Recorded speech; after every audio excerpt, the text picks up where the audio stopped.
예, 목요일 묵상의 시간입니다.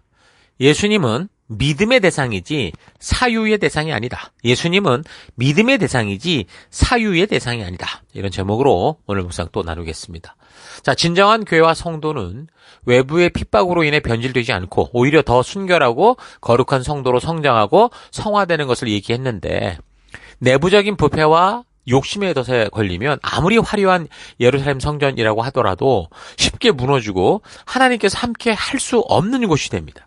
그래서 성도들은 무릇 지킬 만한 것보다 자신의 마음을 지켜야 되는 거죠. 초대교회 시기 AD 70년 예루살렘이 패망하고 AD 90년 유대교로부터 이제 기독교가 분리될 때 사도 요한이 펜을 들어 이 영지주의적인 주장에 대해 반박하면서 예수가 그리스도 되심을 전해야만 했던 이런 약 20년간의 시기 동안 이 교회는 이제 로마라고 하는 거대한 나라의 박해, 아주 혹독한 외부적인 핍박을 당하지만, 근데 사실 이런 핍박은요, 이 성도들로 하여금 지하 카타콤에 숨어 살면서도 더욱 목숨을 건 순결한 신앙인으로 그렇게 성장시켰습니다.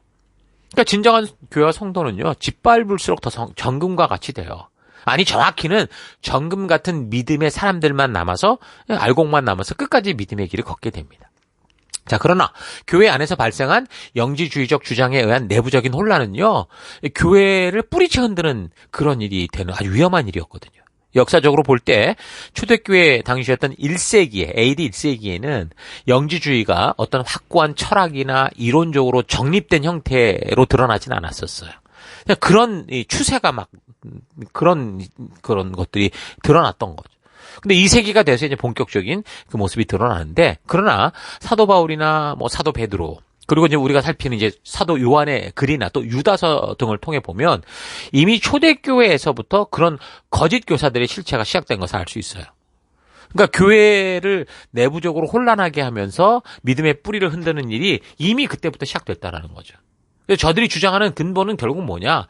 예수님을 그리스도로 믿지 않는 거예요. 그러니까 예수와 그리스도를 따로 분리해서 보려는 거죠. 오늘날 여러 이단들이 바로 이걸 갖고 자기들이 무슨 대단한 것처럼 꾸며대거든요. 신천지 이단은 뭐 사람의 아들이 구름을 타고 오신다고 했던 그 예수님의 그 재림의 약속을 그렇게 해석하지 않아요. 성령이 육체로 오신다, 이런 뜻으로 이제 그들이 풀어가지고서 뭐라고 그러냐면 교주 이만희가 바로 육체로 온 성령이다, 곧 보혜사다, 이렇게 떠들어대는 거예요. 그래서 이건 육체적으로 죽지 않고 영원히 살 거다, 뭐 사탄적인 주장을 합니다. 그런데 이게 시간이 막 흘렀잖아요. 벌써 뭐 90년대 시작됐으니까 꽤 됐단 말이야.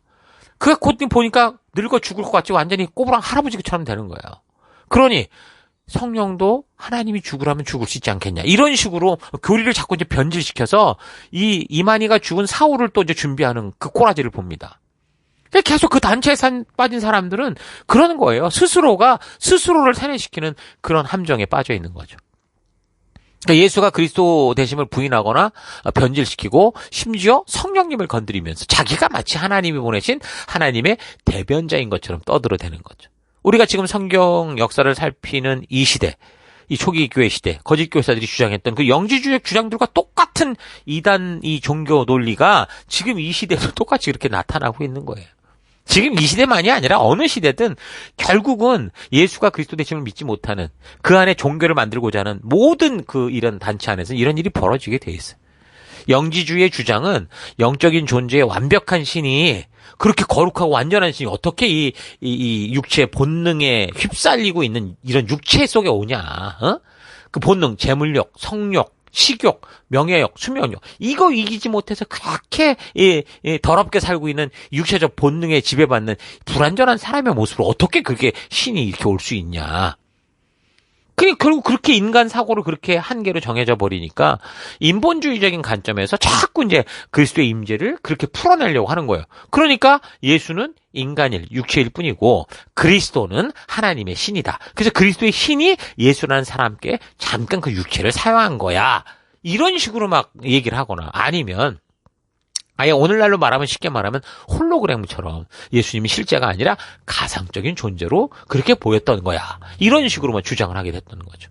자, 그러니까 예수가 그리스도시다라는 것에 대한 믿음, 예수가 성육신 하신 하나님의 아들이요, 완전한 신이요, 하나님이요, 그래서 구약의 모든 언약의 성취이신 그리스도로 오셨다, 메시아로 오셨다라는 이 믿음의 딴지를 거는 거죠. 그래서 성도들로 하여금 오늘날 신천지에 유혹되듯이 그렇게 이제 믿음에 대해 혼란을 가중시키고 있었던 겁니다.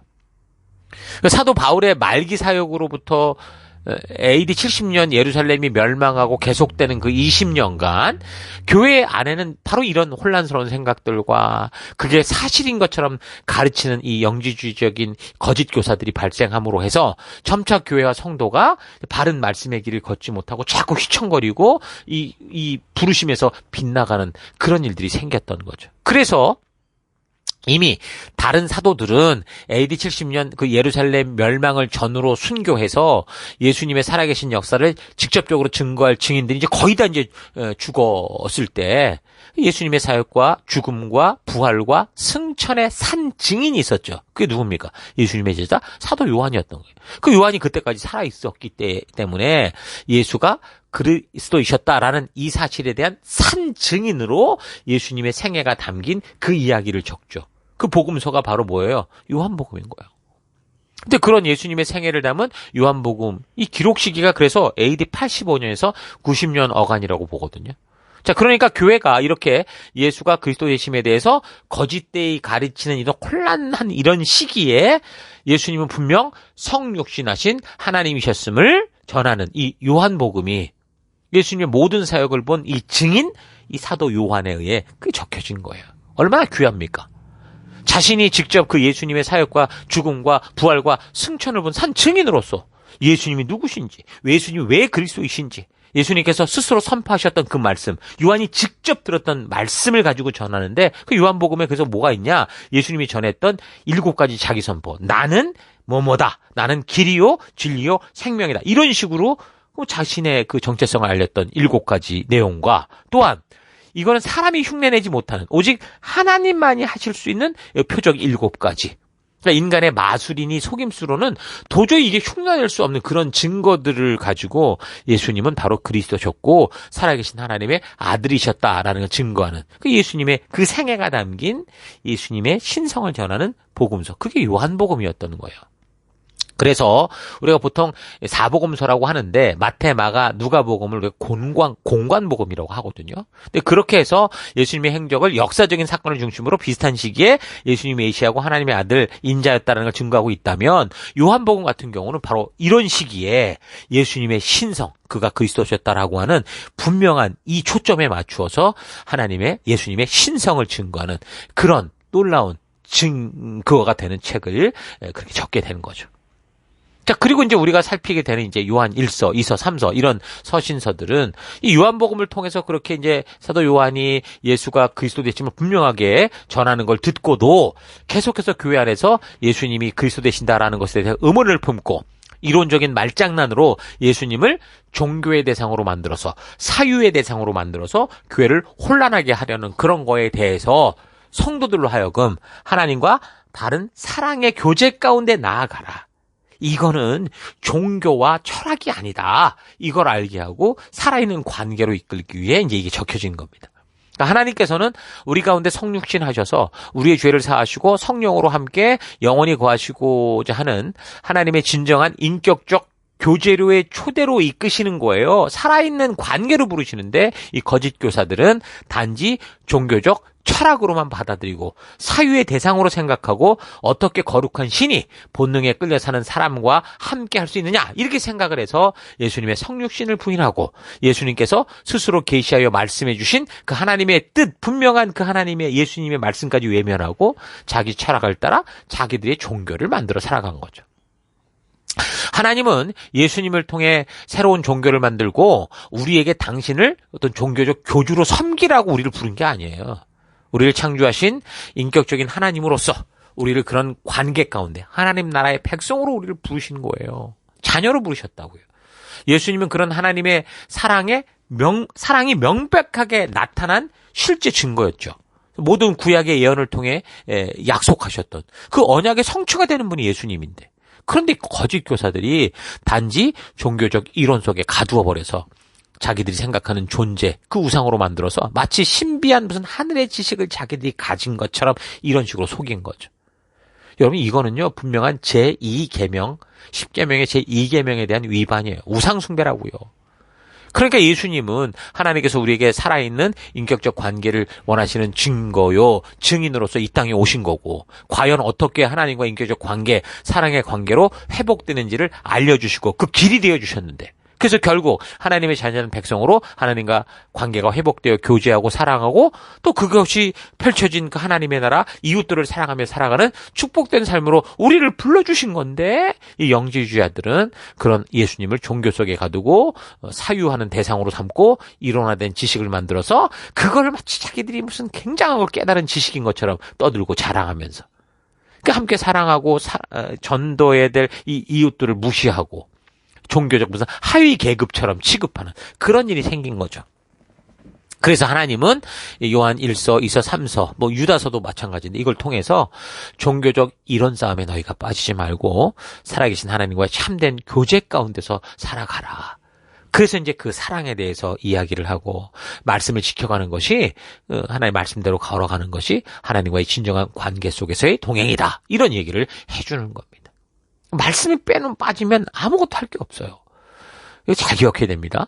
하나님의 언약의 성취로 세워진 교회가 이 땅에 하나님 나라로 뿌리가 심어지고 이제 막 바르게 성장해야 되는 때에 이 거짓 교사들에 의해서 바르게 성장하지 못하고 교회의 뿌리, 그 목적까지 흔들릴 위기 속에 그냥 평범하게 교회를 섬기고만 살았던 것 같았던 그 요한이 결국 복음의 산증인이 돼서 예수님의 몸된 교회가 바르고 온전하게 서갈 수 있도록 성도들에게 분명한 하나님의 뜻을 전하는 이 요한복음, 요한 1, 2, 3서 이걸 기록했다라는 거 잊지 마시고 우리도 우리의 평범해 보이는 우리의 이 삶, 교회의 삶, 신앙의 삶 속에서 이런 부지런히 성경과 이 역사를 통해 알게 된 약속 따라 믿음의 뿌리 내리고 우리가 끊임없이 생명나는 생명을 세우고 또 우리 교회는 또 이민교회다 보니 많은 사람이 왔다 갔다 하잖아요. 실망할 게 아니에요.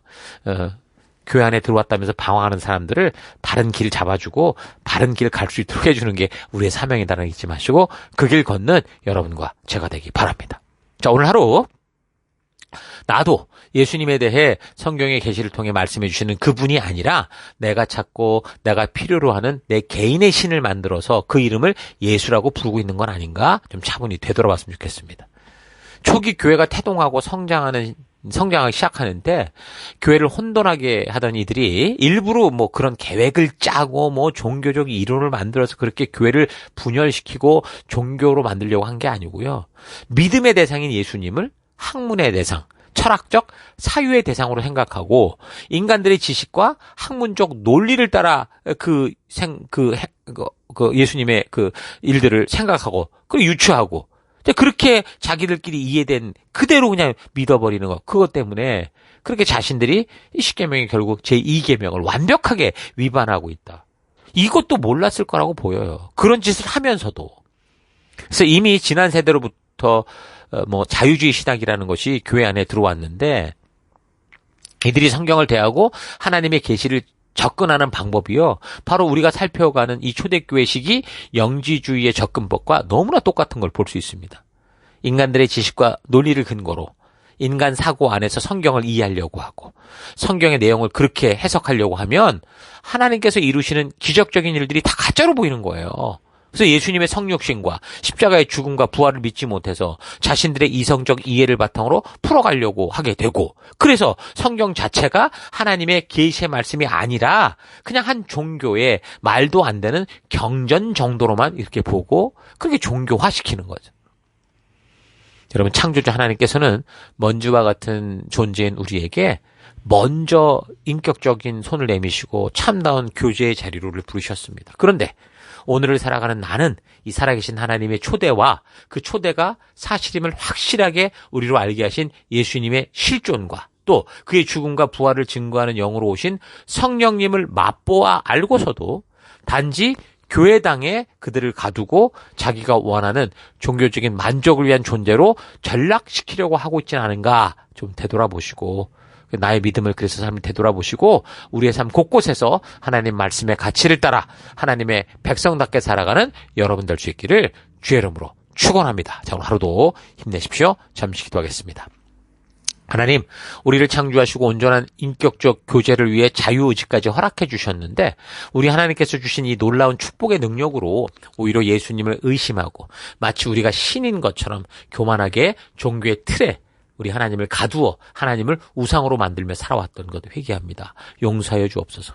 하나님, 예수는 그리스도시요 살아계신 하나님의 아들이시며 나의 죄를 용서하고 하나님의 자녀되게 하시기 위해 이 땅에 오셔서 우리를 섬겨주시다가 십자가에 못 박혀 죽으시고 부활하신 그리고 하나님 우편으로 승천하신 참된 메시아이심을 믿습니다.